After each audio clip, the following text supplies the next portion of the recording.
So I do want to say this is one of the most innovative pedal ideas I've ever seen, guys. This is really that's such an awesome and obvious thing that I don't think I've ever seen ever implemented.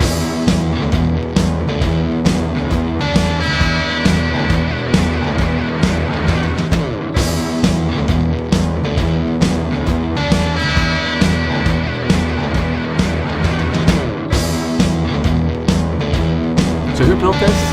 It's us.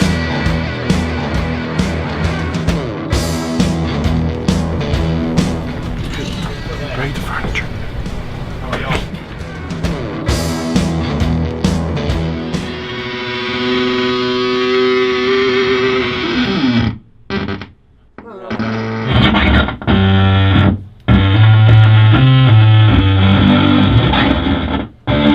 Especially the breakup, like when you stop a chord or do any sort of like string movement, you can really hear like that. That's not something I hear out of any other pedals. And that, like lately, what I've been doing on this record I've been working on is sending vocals and stuff to the tube tape and then into an amp, miking that, and you get really crazy sounds. I did this thing the other night where I sent it through my pedals and then to the tube tape out to an amp and click the distortion on while I was singing. You could hear the voice, but there's all this feedback kind of like that's around it. So this That kind of sparkle with the blend. So you get nice. Yeah.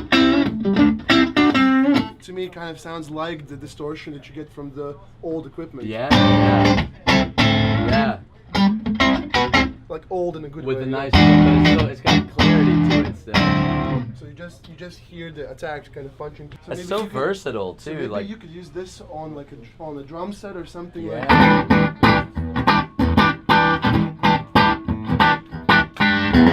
Like. Yeah. So I mean, if you increase this tiny bit, you'll have. I don't know. Yeah. Up the sound you start getting. I once took a metal broom and like pushed it against the metal blinds where the neon sign is, because you get this great like electrical shock sound, and that's on one of the songs on the record because I just love like that kind of sound. And this has like that, it captures that like electricity in a way that is reminiscent of what those signs sound like when you push the metal into the neon. But that is because it is electricity. Yeah, it's cool though. I've never seen it. Like I've played with a lot of different distortion pedals. I've never seen one that is as versatile as this thing is. Cool. Yeah. Yeah.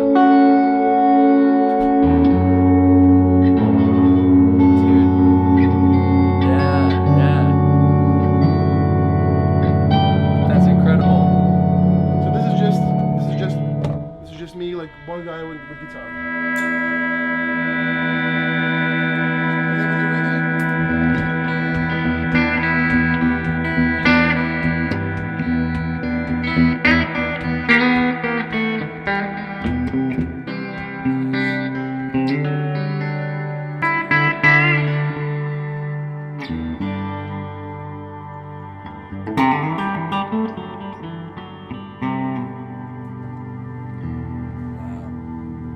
That's it. I can't wait to see the next one. The stuff I've been working on, I play under my middle name, which is Crockett Hall. And I've got 10 songs we've worked on that I'm about to send over to the guy that I use for mixing any project that I do. His name's Matt Qualls, and he's gonna do that. But it's like, it's fun because it's nice to be bringing. I've got a friend of mine that does hip hop around here, a weirdo from Memphis. We're gonna go in there and do like a. Do you guys listen to any Goner stuff, like Jay Retard or any of that? Did you ever hear? Jay Retard is a guy from Memphis who's really good. It's like a Goner. That's also like the Oblivions, and there's Jack Oblivion. There's Raining Sound. Like it was a really garage rock sound that was popular in Memphis. Yeah, this is perfect. We need new stuff to listen to. So that like we'd like Raining. to hear the what's the Memphis vibe. So like Raining Sound is a band. It's like raining, not as in like raining water, but like a king. With a G. Yeah. They're really good. They kind of have that Memphis garage rock sound. The Oblivions are amazing. Compulsive Gamblers are another great. Like these are all like kind of Goner record label sounding bands.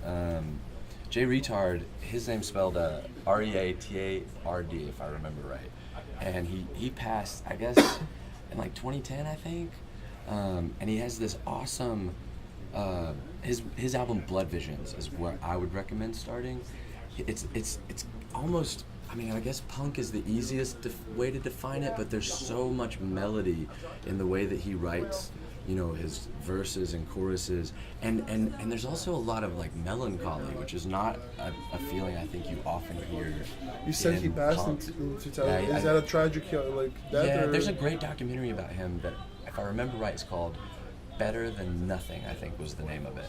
And it kind of chronicles like some of the last few years of his life. He was young, like he was around our age when he died, but that would be a great way to get introduced to his music.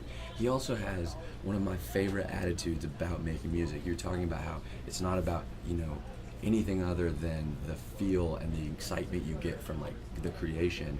And one of his favorite things to do was, because he'd been like a rock and roll kind of a punk guy, his fans would get so upset when he would play acoustic, and they would just be like, why are you doing this? And so he started playing acoustic all the time just to like fucking piss him off. And I just love like people that approach it from like, man, this is what I want to do, so you can just not listen then, you know? So he's got a really cool attitude about making music.